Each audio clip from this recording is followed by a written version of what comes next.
The glass walls trembled as her voice cut through the air like thunder. Inside the sleek, top-floor conference room of Vale Industries, the temperature seemed to drop 10 degrees every time Cassandra Vale opened her mouth.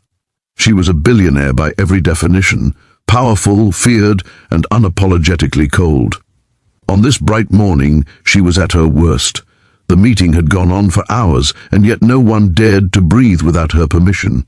Executives shrank under her glare as she tore through their reports one by one, demanding perfection from a team already drained to the bone. The hum of the city below was drowned by her fury, and the silence in the room was the kind that suffocates. But no one expected what happened next. When the shouting reached its peak and she slammed her hands against the table, the door quietly opened.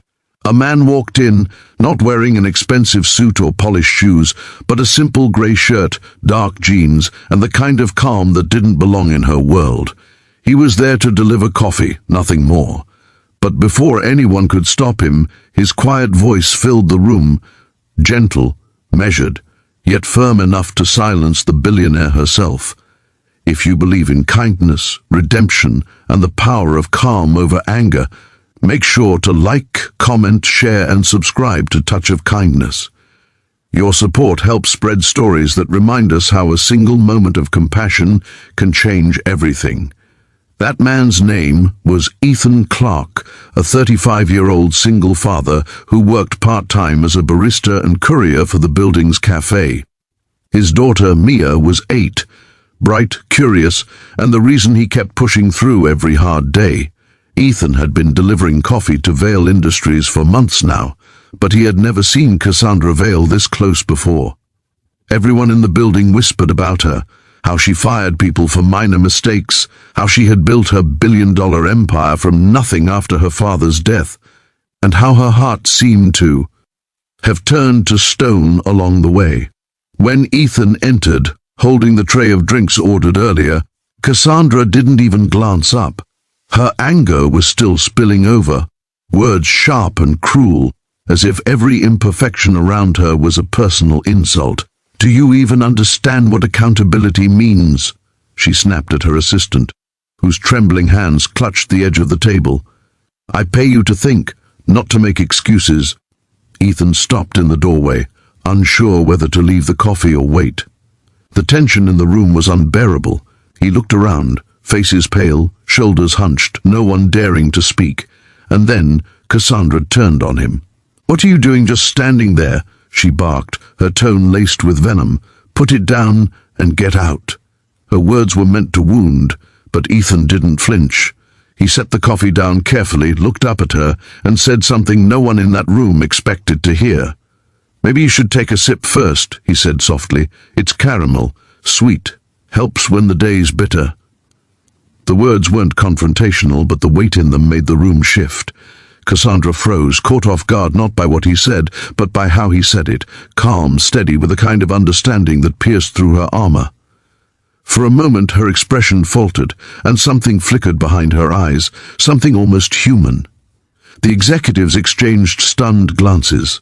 The silence stretched until Cassandra finally scoffed, pushing the cup away. "You think coffee can fix incompetence?" she muttered. Ethan didn't leave. "No," he replied, still gentle. "But sometimes people make mistakes because they're afraid, and fear doesn't make good work. It just makes quiet people more afraid to try again." The air thickened. Cassandra's jaw tightened, and her assistant's eyes welled with tears. For the first time in months, someone had dared to speak truth in front of her, not out of defiance, but out of kindness. Ethan picked up the empty tray, gave a polite nod, and walked out. The door closed softly behind him, leaving a silence so heavy that Cassandra couldn't bring herself to speak for a full minute. That night, Cassandra couldn't sleep. Her empire was thriving, her numbers were soaring, and yet something Ethan said replayed in her mind. Fear doesn't make good work. She thought about how she used to be, years ago, before the world hardened her, before betrayal, lawsuits, and loss had made her see compassion as weakness.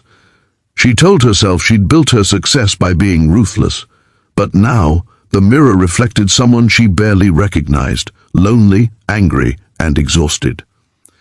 Over the next few days, Ethan continued his deliveries as usual. He didn't expect anything to come of that brief encounter.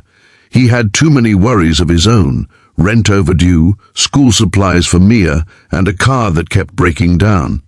Yet every time he passed the glass doors of Vale Industries, he caught glimpses of Cassandra. Quieter now, less fire in her voice, but still distant. Then one afternoon, fate pulled them together again. A sudden storm hit the city, flooding streets and grounding elevators. Ethan was stuck in the building, waiting for the rain to ease so he could get home to Mia. He was sitting in the lobby when Cassandra herself appeared, umbrella in hand, looking more human than usual, tired, with her hair loose and makeup faded. She saw him, hesitated, and then did something no one expected. She walked over. "You're the coffee guy," she said, almost awkwardly. Ethan smiled.